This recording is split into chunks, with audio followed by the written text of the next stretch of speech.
but the Toys for Tots campaign here in the city of Avon Lake has concluded.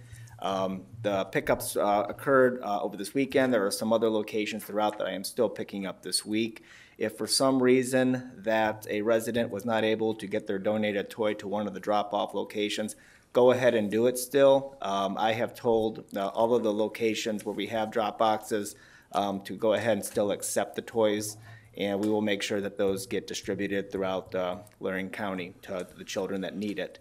And I also want to thank the mayor for again authorizing the city of Avon Lake City Hall for being a Toys for Tots drop location. And I'd like to pass this certificate of appreciation down from the Marine Corps Reserve. Thank you, Mayor. Thank you. I just wanted to pass out that we are still picking up leaves. We plan to make another complete pass across the city, so we are going to be working east of 83 starting tomorrow, try to get through there, but then we're going to make one more final pass throughout the season. So we will resume branch pickup after we are done with leaves. Okay. So like when the Christmas trees go out? Yes, correct.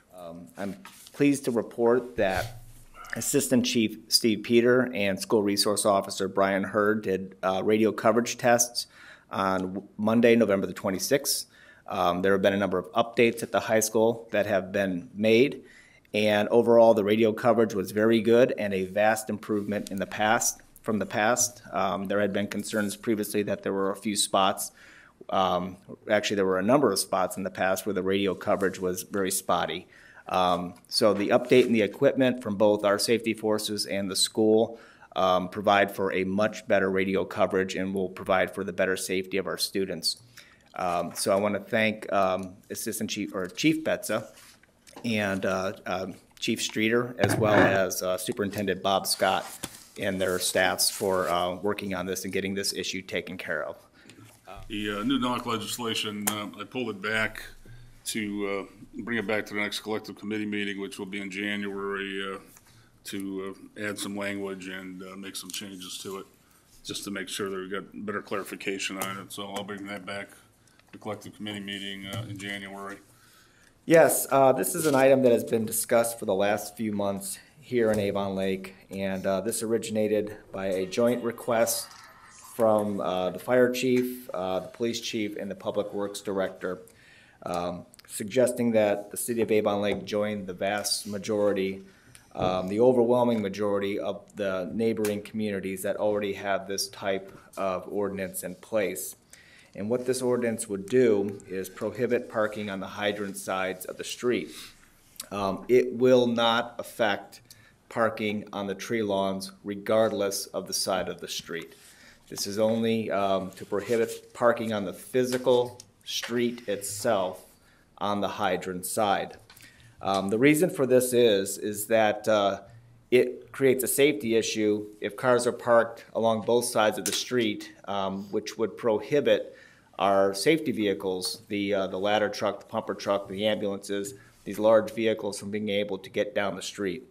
And it's not just those vehicles, but police vehicles, our garbage trucks, leaf trucks, our school buses, snow plows, and also our residents' vehicles as well too, from being able to get down the street. I think we can probably all think of an example. The most recent that I can remember is the 4th of July, and over in the Ambleside, Waterside South area, there were cars parked along both sides of the street for the entire length of many of the streets, and it only allowed one car to get down the entire length. And if it would have been an oversized vehicle or an ambulance, it would have had a very difficult time. The chiefs and the public works director made a very compelling presentation to the community, and the feedback that I've had from the community overwhelmingly has been supportive of this. And I also want to say again that by passing this, we will be joining with the overwhelming majority of our communities here in Northeast Ohio that already have such an ordinance in place. Now, how are we going to get the word out to the public?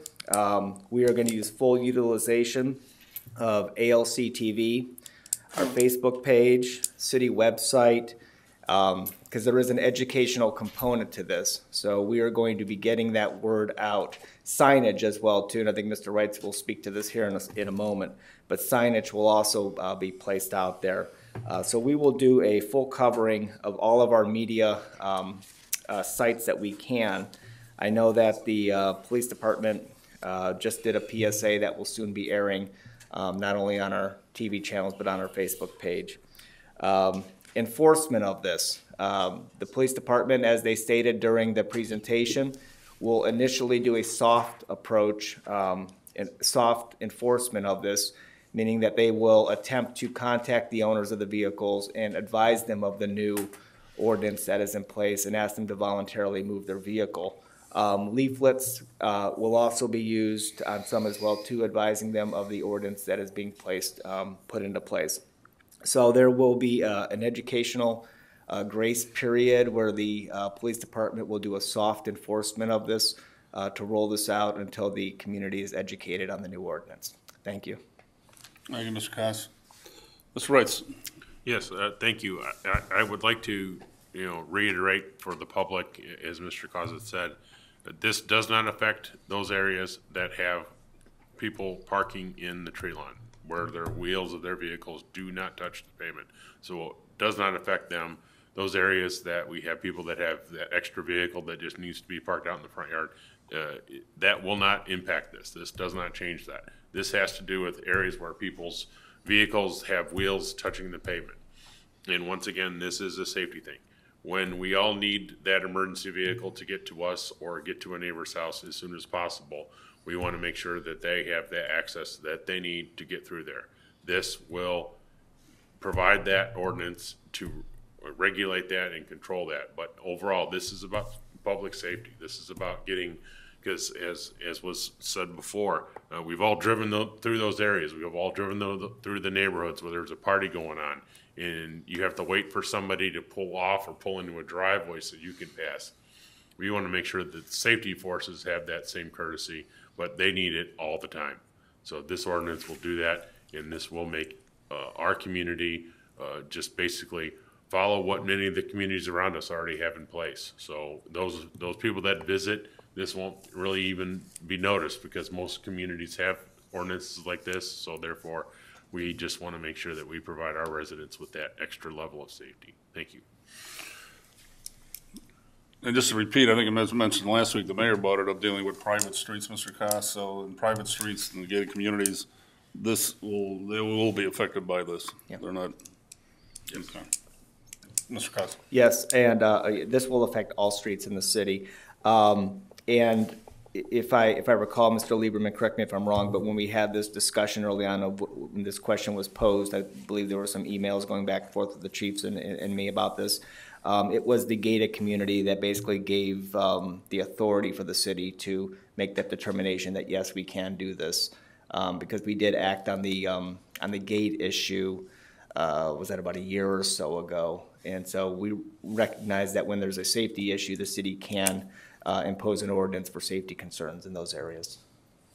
Okay. Any further discussion? Mr. James. Thank you, Mr. President. I just want to state that I am certainly in favor of everything we can do to support our safety forces, our police and fire department, and do what we can to work with our public works department to make their job easier and more efficient, particularly with snow removal and helping out our trash provider. But I'm not in favor of this ordinance. I believe this is a one-size-fit-all solution, and I would prefer a more targeted approach to parking in the city. Thank you. Thank you, sir. Any further discussion? Ms. Wasserman, at the roll, please. Mr. Koss. Yes. Mr. O'Donnell. Yes. Mr. Zuber. Yes. Mr. Arnold. Yes. Mrs. Campo. Yes. Mrs. Fenderbosh. Yes. Mr. James. No. Yeah, I would just like to take this opportunity to let the public know that I will not be seeking election to the Ward 3 representative council for the coming election in 2019. I very much appreciate the opportunity to serve on council and fill the remainder of Larry Minor's term, and I have nothing but the utmost respect for all members of council, and and administration that served to help the city. In making this announcement, I'm hoping I'm doing it in plenty of time for any Ward 3 resident to take some time to consider the opportunity to run for this position, as well as do the necessary legwork and paperwork to get on the ballot. And again, I thank council for the opportunity to serve.